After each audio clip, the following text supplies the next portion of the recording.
날씨가 참 많이 덥습니다. 굉장히 뜨거워진 날씨, 우리 지난 한 주간에도 굉장히 더운 날씨였는데 오늘 주일 말씀을 통해서 우리의 마음과 우리의 생각과 우리의 영혼을 시원하게 해주시는 하나님의 크고 놀라운 은혜가 우리 모두에게 넘쳐나기를 예수님의 이름으로 축복합니다. 오늘 하나님의 말씀을 함께 찾겠습니다. 신약 성경 마태복음 14장 34절에서 36절까지 말씀, 마태복음 14장 34절에서 36절까지 말씀을 우리 한 목소리로 같이 합독하도록 하겠습니다. 그들이 건너가 게네사렛 땅에 이르니 그곳 사람들이 예수이신 줄을 알고 그 근방에 두루 통지하여 모든 병든 자를 예수께 데리고 와서 다만 예수의 옷자락이라도 손을 대게 하시기를 간구하니 손을 대는 자는 다 나음을 얻으니라. 아멘, 아멘. 저는 살면서 자주 그런 생각을 하는데 어떻게 내가 이렇게 믿음을 가지게 됐을까? 어떻게 내가 주님을 영접했을까? 이 생각을 자주 합니다. 그런데 예수님을 영접하고 20년, 30년 이런 시간이 훌쩍 지났지만 아무리 생각해도 이건 참 신기한 일이다. 정말 놀라운 일이다. 생각할 때마다 저는 그런 깨달음과 그런 생각을 하게 됩니다. 왜냐하면요, 여러분, 저와 여러분들이 가지고 있는 그 예수 그리스도를 믿는 믿음, 하나님을 믿는 믿음, 그 성령 하나님을 믿는 믿음, 천국을 믿고 하나님의 말씀을 믿는 믿음, 이 모든 믿음은 배워서 된 것이 사실 아니죠. 누가 억지로 강요해서 된 것도 아니고 암기해서 된 것도 아니고 외워서 되는 것도 아닙니다. 또한 사람의 의지, 내가 믿어야지, 내가 교회 다녀야 되지 이렇게 한다고 해서 단순한 결심으로 되는 게 아니죠. 그래서 저는 지금 나를 보면 예수 그리스도를 믿는 그 믿음, 하나님께서 나를 사랑하신다는 그 믿음과 확신, 성령님이 내 안에 계시고 성령님이 나를 붙들고 계신다는 그 믿음, 아무리 생각해도 이건 세상이 준 게 아니고 오직 하나님의 은혜로 성령의 놀라운 역사로 저와 여러분들은 그 믿음을 가지게 된 것이고 그때 우리는 주는 그리스도시요 살아계신 하나님의 아들이십니다라고 고백하게 된 거지요. 그래서 마태복음 16장에서 놀라운 믿음의 고백을 한 베드로에게 우리 주님께서 하신 말씀이 있습니다. 마태복음 16장 17절 말씀에 예수께서 대답하여 이르시되 바요나 시몬아 네가 복이 있도다. 이를 내게 알게 하니는 혈육이 아니요 하늘에 계신 내 아버지시니라. 아멘, 아멘. 여러분, 그렇습니다. 오늘 저와 여러분들이 예배를 드리고 있고 하나님 앞에 서서 하나님의 말씀 앞에 서고 십자가 앞에 서서 주일 예배를 드리고 있는 이 순간 저와 여러분들의 이 모든 모습은 세상이 준 것이 아닌 그 놀라운 하나님의 은혜, 하나님께서 우리에게 주신 그 믿음, 성령의 놀라운 역사로 말미암아 우리에게 주신 그 믿음, 그 믿음으로 오늘 저와 여러분들은 이 자리에 서 있는 줄로 믿습니다. 아멘이시죠? 여러분, 그런데 이 믿음에 대해서 생각할 때는 우리가 믿는다라는 것으로 끝나는 것이 아니고 반드시 믿음에 함께 따라와야 될 것은 바로 믿음을 가진 자로서의 동사예요. 행함이에요. 삶이에요. 그래서 믿음과 행함, 야고보서 말씀에도 나옵니다마는 내가 믿음을 가졌다라는 것으로 끝나는 것이 아니고 그 믿음을 가진 자로서의 하나님의 백성으로서의 삶, 그래서 이 믿음과 행함, 삶은 항상 함께 작동이 되어야 됩니다. 바라고 소망하기는, 또 여러분을 축복하기는 우리에게 믿음을 주신 그 하나님께 늘 감사하며 그 주신 하나님의 은혜를 늘 기억하며 매일매일 세상 사람들은 깨닫지 못하는 성령 안에서의 그 성령님의 인도하심과 감화, 감동, 감격 속에서 당당하고 담대하게 살아가시는 믿음의 부자들이 되시기를 예수님의 이름으로 축복합니다.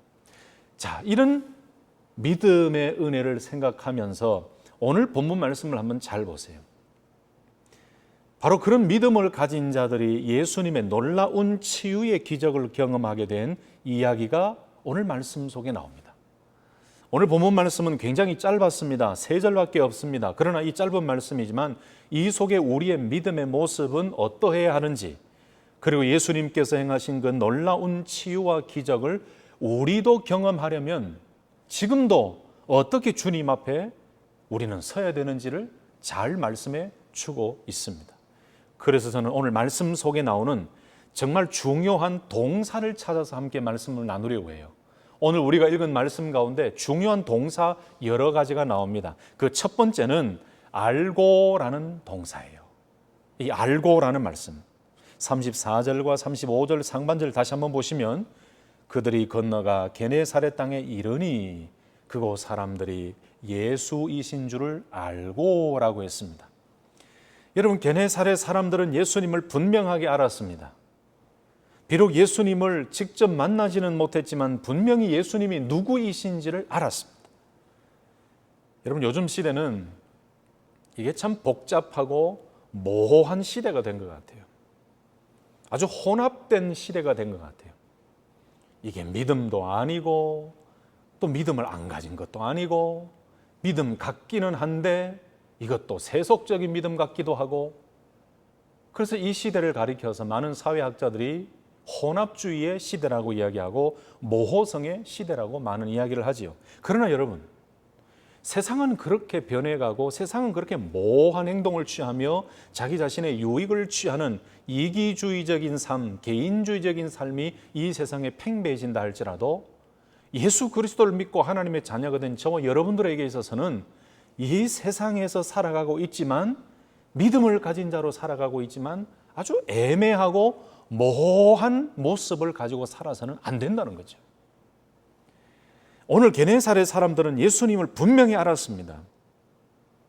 예수님께서 제자들에게 사람들이 자신을 누구로 하느냐라고 물으셨을 때 어떤 사람은 세례 요한, 어떤 사람은 엘리야라고 합디다, 어떤 사람은 예레미야나 선지자 중에 하나라고 합디다, 이런 얘기를 했지요. 그러나 아까도 말씀드렸듯이 베드로는 주는 그리스도시요 살아계신 하나님의 아들이십니다라고 고백했어요. 바로 게네사렛 사람들도 이런 믿음을 가지고 있었어요. 여러분, 그래서 가장 첫 번째 중요한 것은 우리 믿음 생활에 있어서 오늘 본문 말씀에서 가장 중요한 것은 바로 아는 것입니다. 내가 아는 것, 알미라는 것. 여러분, 참된 신앙생활의 시작은 아는 것에서부터 시작이 됩니다. 하나님을 아는 것, 예수님을 아는 것에서부터 신앙생활은 시작이 됩니다. 그리고 그 알을 통해서 믿음은 더욱 깊어지는 것이죠. 여러분, 모르고 믿는 것은 위험합니다. 알고 믿어야 제대로 믿는 것이고 건강한 믿음입니다. 하나님도 제대로 알고 믿어야 돼요.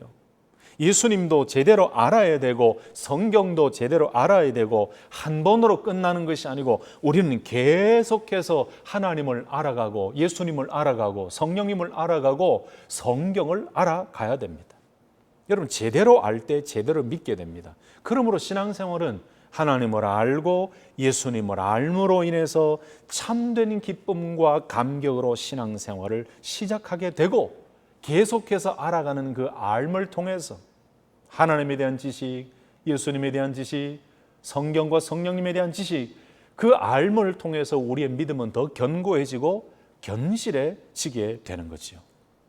여러분, 그러므로 우리 믿음 생활에 있어서 주님을 알고 하나님을 안다는 것은 정말 중요한 문제입니다.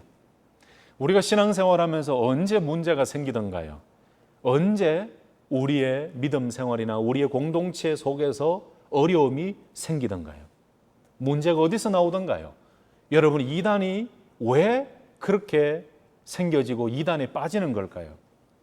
이런 모든 문제는 제가 보기에는 모르는 데서부터 시작이 돼요. 함께 신앙생활하고 있는 공동체 안에서 문제가 생기고 여러 가지 다툼이 생기고 주의 몸된 교회가 몸살을 앓을 정도로 교회가 어려운 지경에 빠져 있을 때에 여러분, 그것은 어디서 시작된 것일까요? 다들 자기들은 옳다고 이야기하고 자기들은 다 개혁이라고 이야기하고 자기들은 다 하나님의 말씀대로 순종한다고 이야기를 합니다. 그러나 여러분, 이쪽이나 저쪽이나 상관없이 교회가 몸살을 앓고 있다면 그 모든 양쪽에 있는 모든 사람들은, 성도들은 무엇을 모르는 데서부터 그런 어려움이 자꾸 커져가는 것이다고요? 하나님을 모르는 데서부터 그런 일이 일어나요. 하나님이 원하시는 것이 무엇인지를 모르는 데서부터 그 문제는 계속 커져가는 것입니다. 이단으로 왜 빠지는 것일까요? 많은 사람들이 이단으로 빠져가면은 그 이단에 빠진 사람들이 굉장히 성경에 대해서 높은 지식과 많은 지식을 가지고 있다라고 생각해서 그들과 대화하기를 굉장히 꺼리고 두려워하고 무서워하는 분들이 많지요. 그런데 여러분, 명확하게 제가 말씀드릴게요. 여러분, 이단으로 빠지는 사람들은 성경을 모르기 때문에 빠지는 거예요. 가장 기본적인 이 글자로 나와 있는 이 내용조차도 제대로 알지 못하니까 그 미혹의 영에 사로잡혀서 이단들이 유혹하고 달콤한 언어 유희로 사람들을 유혹하니까, 아니 가장 기본적으로 알아야 될 이 성경에 나오는 그 진리조차도 제대로 모르니까 이단이 유혹하면 넘어가는 거예요. 넘어지는 거예요. 여러분, 그래서 두려워하지 마십시오. 이단으로 빠지지 않는 것이 지혜가 있는 거고 아는 거예요. 이단으로 빠지는 자들은 사실은 성경을 모르는 자들이에요. 예수님 위에 누가 올라갈 수 있어요? 천국과 지옥 외에 우리가 무엇을 이야기할 수가 있습니까? 성경 말씀 이외에 다른 것을 이야기하고 이상하게 이야기하는 것은, 그것은 다 틀린 거예요. 그래서 이단으로 빠지는 것도 가장 기본적인 성경의 진리도 모르기 때문에 빠져가는 것입니다. 여러분, 오늘 본문 말씀에서 이 게네사렛 사람들에게 있어서 중요했던 그 믿음 생활에 중요했던 예수님의 그 치유의 기적을 경험할 때에 가장 중요했던 그 동사, 그 단어가 뭐라고요? 알고라는 동사였어요. 사랑하는 성도 여러분, 그러므로 저와 여러분들, 우리는 계속해서 하나님을 알아가고 주님을 알아가고 성령님을 알아가고 성경을 알아가야 될 줄로 믿습니다.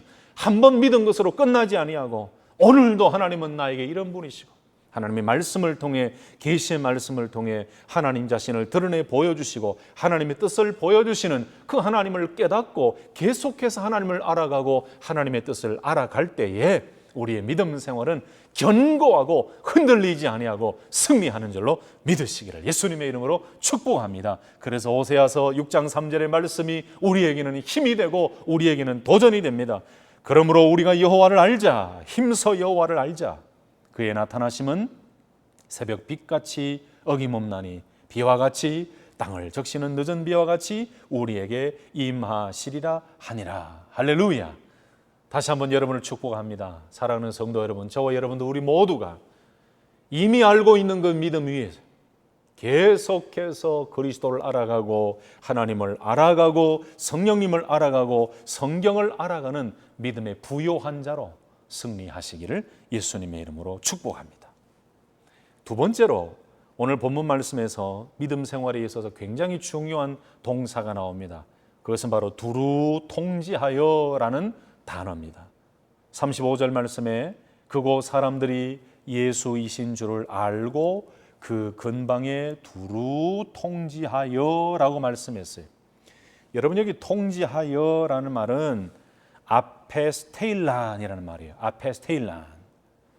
이 통지하여라는 말은 그들이 보냈다, 이런 뜻이에요. 그것도 직접 찾아가서 몸으로 이야기하고 전하도록 보냈다, 이런 뜻이에요. 좀 더 구체적으로 설명드리면, 보내는 사람이 특별한 의도를 가지고 어떤 사람을 파견하다라는 그 뜻이 바로 아페스테일란이라는 뜻이에요. 그래서 이 통지하여라는 이 단어의 동사의 명사형은 뭐냐면은 아포스톨로스라는 단어거든요. 아포스톨로스. 여러분 많이 들어보셨죠? 이 아포스톨로스라는 말은 복음을 전하기 위해 파송받은 사도를 가리킬 때에 아포스톨로스라고 이야기해요. 여러분, 요약하면 예수님께서 게네사렛 땅에 도착하셨을 때에 게네사렛 사람들이 예수님이 어떤 분이신지를 알고 그 주변 지역으로 다니며 사람을 보내어 두루 통지했다라는 것은 이미 예수님께서 행하신 일을 알고 주님이 어떤 분이신지를 알았기 때문에 게네사렛 주변에 다니면서 사람을 보내어 예수님을 소개하고 이런 예수님이 오셨다라고 이야기하고 예수님께서 우리 동네에 오셨다라는 이 위대한 사실을 전하러 보냈다, 전했다, 이런 뜻이에요. 여러분, 우리가 예수님을 이웃에게 알린다는 것, 이 두루 통지한다는 것, 아까도 단어를 설명드렸습니다마는 보내는 사람이 특별한 의도를 가지고 어떤 사람을 파견하는 것, 바로 보냈다라는, 통지하여라는 이 단어는 우리의 신앙생활에 굉장히 중요한 것입니다. 아까 첫 번째 알고라는 그 중요한 이슈 다음에 일어난 이 근방에 두루 통지하여라는 이 동사, 이 모습은 지금도 여전히 저와 여러분들에게 필요한 모습이에요. 내가 예수님을 아는 것으로 끝나지 아니하고 내가 주님을 알고 하나님을 알고 주님이 어떤 분이신가를 알고 주님의 그 놀라운 능력에 하나님의 아들 되심을 알고 그 모든 것을 아는 것으로 끝나지 아니하고 지금도 저와 여러분들에게 필요한 것은 뭐냐? 모든 만날 수 있는 사람, 접할 수 있는 사람, 관계할 수 있는 사람, 그 주변, 우리 삶의 주변에 있는 사람들에게 내가 알고 있는 그 예수 그리스도를 전하는 것입니다. 예수 그리스도를 그들에게 알려주는 거예요. 그래서 저와 여러분들은 바로 복음의 사도인 거예요. 복음을 전하는 것입니다.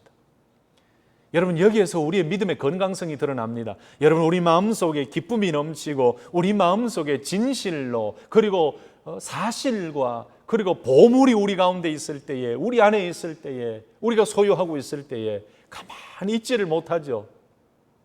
기쁘고 즐거워서 우리 안에 있는 그 기쁨과 그 놀라운 진리와 그 놀라운 행복을 많은 사람들에게 증거하고 선포하는 것입니다. 그래서 우리가 예수님을 알고 믿을 때 가장 중요한 행동이 뭐냐 하면은 전하는 것입니다. 전파하는 것입니다. 여러분, 이것이 확장입니다. 아는 것을 전하는 것, 복음을 전하는 것, 그것이 확장입니다. 하나님의 나라를 확장하는 것입니다. 어떻게 보면 게네사렛 사람들은 아는 것에서 그치지 아니하고 예수님이 우리 동네에 오셨다, 그 놀라운 주님이 우리에게 오셨다라는 사실을 그 동네 많은 사람들이 알기를 원했던 그 간절한 마음으로 두루 통지하여 주님을 알렸다는 이 모습은 우리들에게 큰 도전이 됩니다. 사랑하는 성도 여러분, 오늘 이 말씀처럼 우리 안에 있는 그 믿음, 우리 안에 있는 그리스도를 아는 그 지식, 하나님을 아는 지식, 성경을 알고 성령님을 아는 지식에서 그치지 말고 그 하나님을 전하고 우리가 삶의 주변에서 만나는 많은 사람들에게 그 주님을 선포하는, 주님이 어떤 분인지를 알려주고 믿음이 무엇인지를 알려주고 천국이 무엇이고 하나님의 은혜가 무엇이고 하나님의 사랑이 무엇인지를 증거하는 축복의 통로로 더 크게 쓰임 받으시기를 예수님의 이름으로 축복합니다. 세 번째, 오늘 본문 말씀 속에서 신앙생활에 굉장히 중요한 단어가 나옵니다.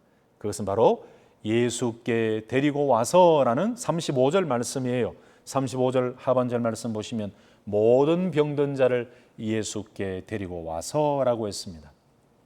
그냥 근방에 가서 두루 통지한 것으로 끝난 것이 아니고 예수님께로 병든 자들을 데리고 왔어요. 여러분, 그것도 모든 병든 자들이라고 이야기하고 있습니다. 여러분, 가릴 것 없이 모든 병든 자를 데리고 왔다.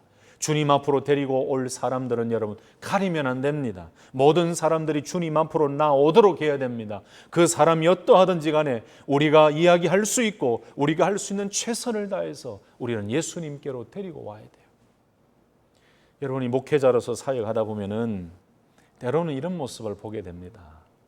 신앙생활 하면서 어떤 사람은 자기 자신에게 유익이 되고 도움이 되는 사람들만 전도하고 그들을 인도하는 사람들을 봐요. 반대로 나에게 유익이 되든 유익이 되지 않든 그 영혼에 집중해서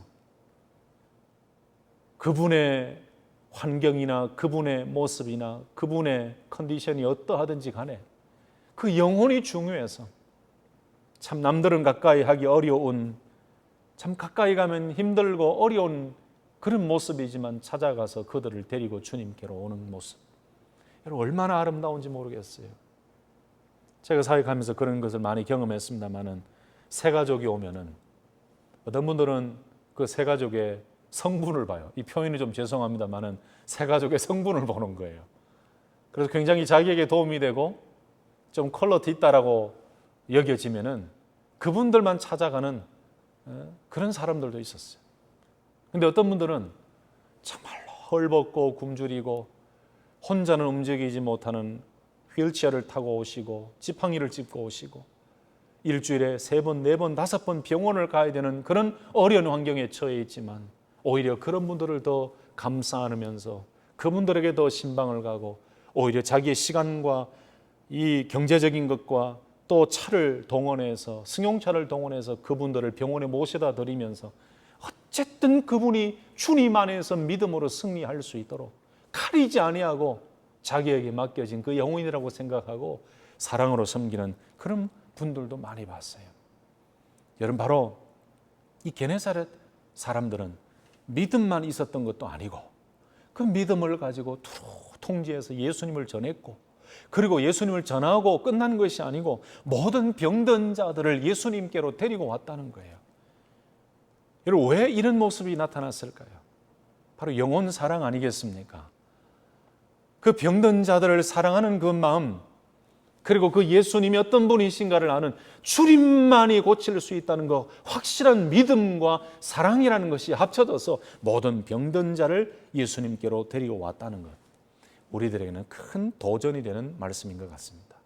사랑하는 성도 여러분, 우리 주변에 어떠한 모습을, 어떠한 형편을 가진 사람들이든지 우리가 복음을 전하고 예수님을 전하고 그들을 주님께로 인도해낼 때에 가리지 아니하고 그리고 우리에게 주어진 그 영혼을 소중히 여기는 마음으로 그 모든 사람들이 주님 앞으로 올 수 있도록 우리가 다리 역할을 하며 그 영혼을 사랑하는 마음으로 주님께로 인도해내는 정말 그야말로 축복의 통로로 살아갈 수 있기를 예수님의 이름으로 축복합니다.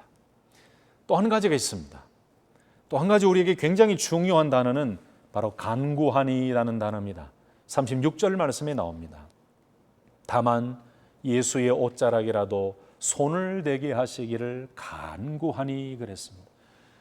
여러분 모든 병든 자를 주님 앞으로 데리고 오고 난 이후에 이들에게 있어서 정말 뜨거운 소망이 있었다면 예수님의 옷자락이라도 손만 대게 하시기를 간절히 간구했다는 거예요. 여러분 간구했다는 것은 파레칼룬이라는 뜻이에요. 간구했다라는 것은 한 번으로 끝난 것이 아닙니다. 계속해서 반복했다는 거예요. 이 게네사렛 사람들이 예수님을 전하고 모든 병든 자를 데리고 와서 그들이 가지고 있었던 가장 중요한 소원 한 가지는 뭐냐면은 그 모든 병든 자를 데리고 와서 이 병든 자들이 예수님의 옷자락에라도 손만 대게 해 주셨으면 좋겠다. 왜 그랬을까요? 왜 옷자락에 손만 대게 하시기를 그렇게 간구하고 그렇게 원했을까요? 이 36절의 말씀은 마태복음 9장 말씀, 오늘은 14장 말씀을 읽었습니다만 9장 말씀에 나오는 12년 동안 혈루증으로 고생하면서 고통 중에 있던 여인이 예수님의 겉옷만 만져도 구원을 받겠다라는 간절한 마음으로 예수님의 옷자락을 만진 그 여인의 간절한 모습을 떠오르게 만듭니다. 아니 그 간절함과도 같은 간절함의 모습인 것 같습니다.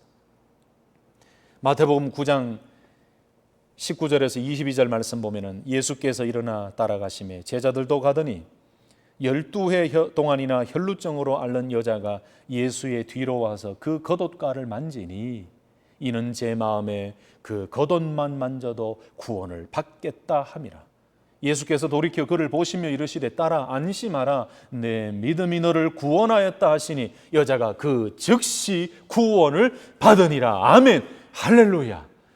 여러분 마태복음 9장에 12년 동안 혈루증을 앓던 여인의 믿음이나 오늘 본문에 등장하는 게네사렛 사람들이 그 믿음이나 모든 병든 자를 데리고 와서 다만 예수님의 옷자락에라도 손을 대게 하시기를 간절히 간구한 오늘 본문의 이 믿음이나 제가 볼 때는 동일한 믿음인 것 같아요. 어떤 믿음인 것입니까? 단순하고도 순전한 믿음이에요. 단순하고도 순전한 믿음. 저는 이 말씀을 묵상하는데 다른 걸 발견할 수가 없겠더라고요. 아니 무슨 자기들에게 유익이 있어서 예수님께서 오셨다는 그 사실 그 하나만 가지고도 알고라는 거기서부터 시작해서 두루 통지하고 모든 병든 자를 데리고 오고 그것으로 끝나는 것이 아니고 다만 예수님의 옷자락에도 손을 대게 하시기를 간구하는 그 간절한 믿음, 간절히 기도하며 바라는 그 열정, 이것이 바로 예수 그리스도가 어떤 분인가를 명확히 알고 있는 그 믿음에서 나오는 단순하고도 순전한 믿음에서 나오는 열정과 악망 아니겠습니까, 여러분? 여러분, 그래서 저는 이렇게 생각합니다. 예수님의 기적, 응답, 하나님의 놀라운 기적, 오늘 본문 말씀 끝에 나오는 것처럼 이 놀라운 치유의 기적을 경험하기 위해서 저와 여러분들에게 필요한 것은 계산하지도 말고 따지지도 말고 이리저리 재지도 말고 오직 주님만이 하실 수 있습니다. 오직 하나님만이 하실 수 있습니다. 오직 예수님의 옷자락에만 손만 대면 주님이 하실 수 있습니다라는 그 단순하고도 순전한 믿음이야말로 저와 여러분들에게 필요한 줄로 믿습니다. 여러분, 정말 저와 여러분들이 이 시대를 살면서 회개해야 될 것이 있어요. 우리의 믿음이 얼마나 병들어 있습니까? 우리의 믿음이 얼마나 혼합되어 있고 얼마나 복잡해져 있어요. 굉장히 화려하게 우리의 믿음을 자랑하고 포장하지만 예수님이 원하시는 그 믿음은 포장된 믿음, 과장된 믿음이 아니에요. 순전한 믿음이 필요하고 단순한 믿음이 필요한 거예요. 여러분, 단순하고 순전한 믿음이 무엇입니까? 오직 주님만이에요. 오직 주님만. 오직 하나님만이에요. 이렇게 하면 이렇게 되겠지, 이렇게 하면 저렇게 되겠지가 아니고 오직 주님만이에요. 오직 주님만. 오직 주님만이 하실 수 있고 오직 하나님만 하실 수 있다. 그래서 여러분들, 저와 여러분들에게 필요한 것은 이기적이고 계산적인 믿음이 아니라 단순하고 순전한 믿음으로 주님을 바라보고 주님을 앙망하며 간구하는 믿음인 줄로 믿습니다. 여러분, 우리 처절하게 회개해야 돼요. 많은 사람들이 나의 믿음을 향해서 굉장히 우러러보고 내 믿음이 대단하다고 이렇게 칭찬해 줄 때 우리는 정말 조심해야 돼요. 하나님이 원하시는 믿음은 그런 믿음이 아니에요. 남들에게 보이기 위한 믿음도 아니에요. 화려한 믿음도 아니에요.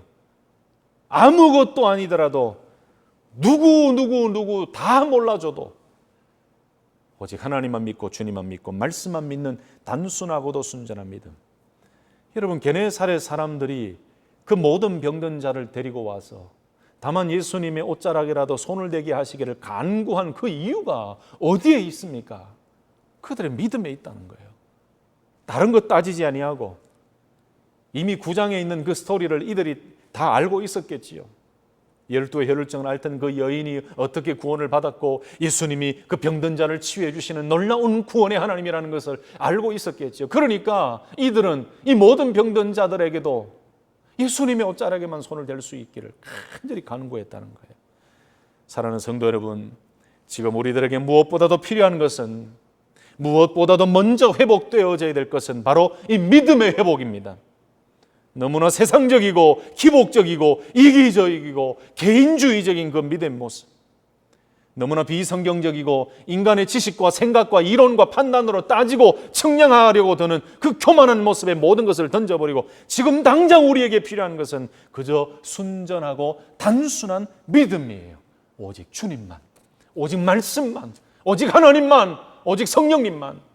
여러분, 저와 여러분 우리 모두가 이 믿음을 회복하는 그 놀라운 은혜가 있기를 예수님의 이름으로 축복합니다. 여러분, 그래서 화려한 믿음 좋아하지 마십시오. 남들에게 막 인기 얻는 그 믿음 좋아하지 마십시오. 오히려 참 남루해 보여도 우리 내적으로, 우리 속 사람으로 순전하고 단순한 믿음으로 하나님을 바라보며 세상은 요동치더라도 변하지 않는 하나님을 향한 그 시선을 가지고 살아가며 오늘 이들이 이렇게 간구하며 주님의 능력을 사모하고 그 모든 병든 자리 예수님의 옷자락에 손을 대어서 낫기를 원하는 그 단순하면서도 순전한 믿음으로 주님 앞에 섰던 것처럼 저와 여러분들에게도 이런 믿음이 있을 때 오히려 하나님께서, 오히려 주님께서 긍휼히 여기시고 불쌍히 여기시고 우리에게 놀라운 은혜를 허락해 주실 줄로 믿습니다. 마지막으로 한 가지만 더 보실까요? 이렇게 주님 앞에서 믿음으로 한 그들의 간구와 행동에 예수님께서 어떻게 하셨습니까? 결론입니다. 다 나음을 얻으니라. 아멘. 다 나음을 얻으니라. 36절 말씀에 다만 예수의 옷자락이라도 손을 대게 하시기를 간구하니 손을 대는 자는 다 나음을 얻으니라. 여러분, 여기에 나음을 얻었다라는 말씀이 나오지요. 여러분, 이 나음을 얻었다라는 것은 수동태로 되어 있습니다. 이 헬라어 원문을 찾아보니까요, 수동태로 되어 있어요. 그러니까 그들의 모든 병이 치유된 것은 자기가 예수님의 옷자락을 만졌다라는 그 부분만 성립되는 것이 아니고 오히려 수동태가 되어서 예수님으로부터 이루어진 그 일, 나음을 얻었다, 주님으로부터 얻는 거예요. 완전히 예수님의 능력 때문에 그들이 나음을 얻었다라는 것을 강조한 말씀이죠. 손을 대는 자는 다 나음을 얻으니라. 그래서 여러분, 여기 수동태로 되어 있다는 것은 믿음으로 손을 대었다, 믿음으로 손을 대게 하시기를 간절히 간구했다라는 그 사람들의 믿음도 중요하지만 더 중요한 것은 바로 누가 이것을 낫게 했나 이 말이에요. 바로 예수님이에요. 손을 댄 자들을 낫게 하신 예수님이 주인공이 되는 거예요. 물론 믿음을 가지고 주님의 옷자락에 손을 대어 낫기를 간절히 간구했던 그 믿음과 그 열정, 그 사모하는 믿음도 중요하고 거기에서부터 시작이 되지만 결국 이 모든 병자들을 고치시고 치유하신 분은 예수님이라는 사실이죠. 손을 대는 자는 다 나음을 얻으니라. 자, 여러분 정리 한번 해보실까요? 오늘 본문 말씀에서 우리의 신앙생활에 참 중요한 단어들이 나왔습니다. 그 첫 번째가 뭐라고요? 알고, 두 번째는 두루, 알리고, 통보하고, 전하고, 셋째는 모든 병자들을 데리고 오고, 그리고 예수님의 옷자락에만이라도 손을 대게 하시기를 간절히 간구한 그 믿음, 그리고 이 모든 일 이후에 결국은 우리 주님께서 응답하시죠. 손을 대는 자는 다 나음을 얻으니라. 할렐루야. 여러분, 오늘 이 말씀에서 가장 중요한, 오늘 말씀의 결론을 내리면서 가장 중요한 핵심이 무엇일까요? 그 첫째는 예수님께서 고쳐주신 것입니다. 그런데 이 놀라운 치유의 기적을 행하시고 보여주신 목적이 있다는 거예요. 오늘 우리가 이렇게 이야기했던 이 모든 말씀 속에 가장 중요한 것은 예수님께서 고쳐주셨다는 거예요. 왜 고쳐주셨는가?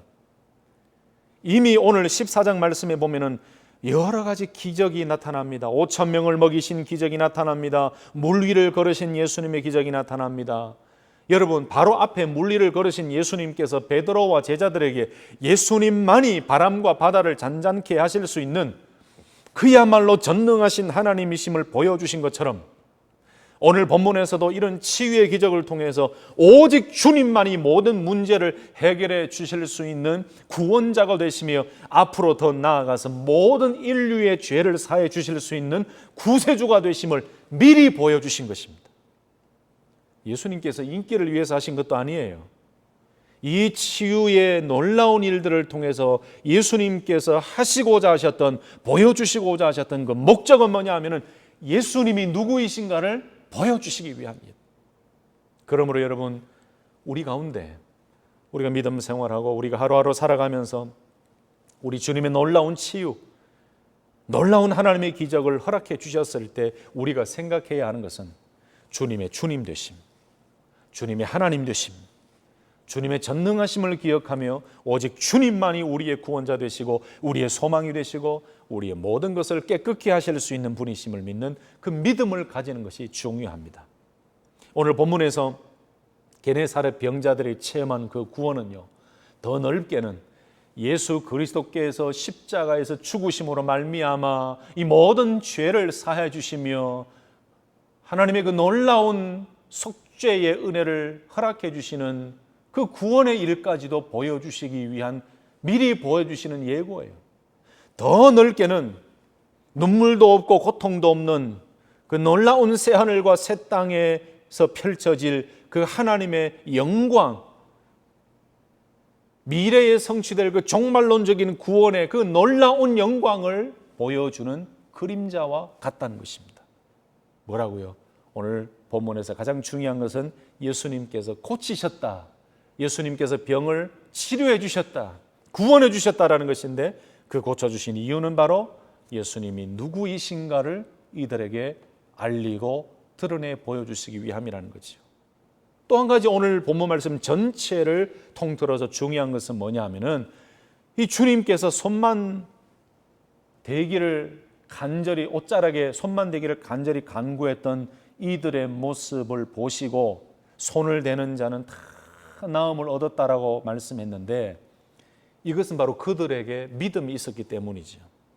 제가 오늘 설교 초반에도 말씀을 드렸습니다만은 오늘 본문에 중요한 동사가 등장한다고 말씀드렸죠. 바로 이것입니다. 예수님의 그 놀라운 치유, 손만 대어도 다 나음을 입는 그런 기적을 경험하게 된 것은 그들이 가진 믿음에서부터 시작이 됐어요. 예수님이 누구신가부터 아는 것에서부터 시작이 되었어요. 그래서 두루 통지하고 주님을 소개하고 그들을 예수님께로 데리고 오고, 그리고 다만 예수님의 옷자락에도 손을 대게 하도록 간절히 간구했던 바로 그 믿음. 여러분, 치유는 예수님께서 허락해 주시는 기적이지만 그 치유를 경험하고 그 놀라운 기적을 경험하고 이 놀라운 회복과 구원을 경험하기 위해서 우리 편에서 필요한 것은 바로 단순하고도 순전한 믿음이 우리들에게 필요하다는 사실입니다. 말씀을 마치겠습니다.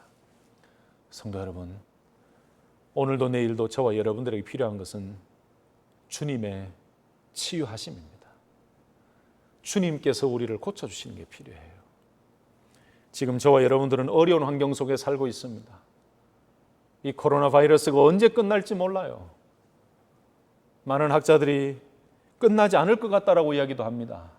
지금 함께 모여서 예배를 드리며 함께 얼굴을 보며 기쁨으로 찬양하고 찬송하고 마음껏 기도하고 마음껏 통성으로 기도하고 마음껏 하나님 앞에 엎드려서 예배 드려야 되는데 그렇지 못한 환경 속에서 우리는 살고 있습니다. 처음에는 간절했습니다. 그러나 시간이 가면 갈수록 매너리즘에 빠지게 될 수도 있을 것입니다. 아니, 이 시기뿐만 아니고 주님 다시 오시는 그날까지 저와 여러분들에게 필요한 것은 뭐냐? 바로 주님의 고쳐주심이에요. 바로 주님의 치유와 주님의 회복과 주님의 은혜가 우리에게 필요한 거예요.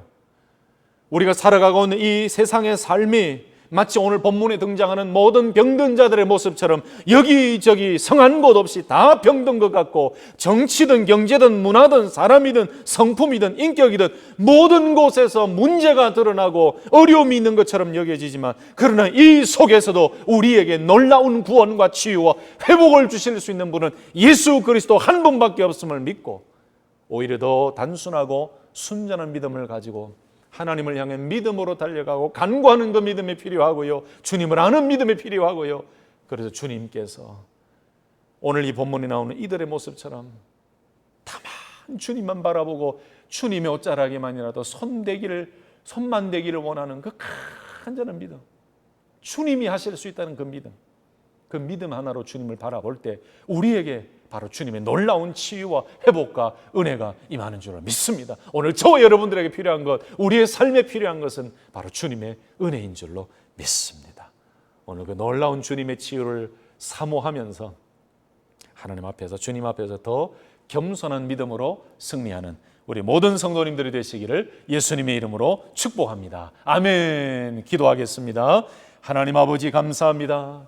귀한 말씀을 통해서 다시 한번 우리의 믿음을 보게 하시고 회개케 하시고 주님이 원하시는 그 순전하고도 단순한 믿음, 온전한 믿음을 다시 한번 더 기억하게 하시니 감사합니다. 하나님, 이런 믿음을 저희가 다시 한번 회복하게 하여 주시옵소서.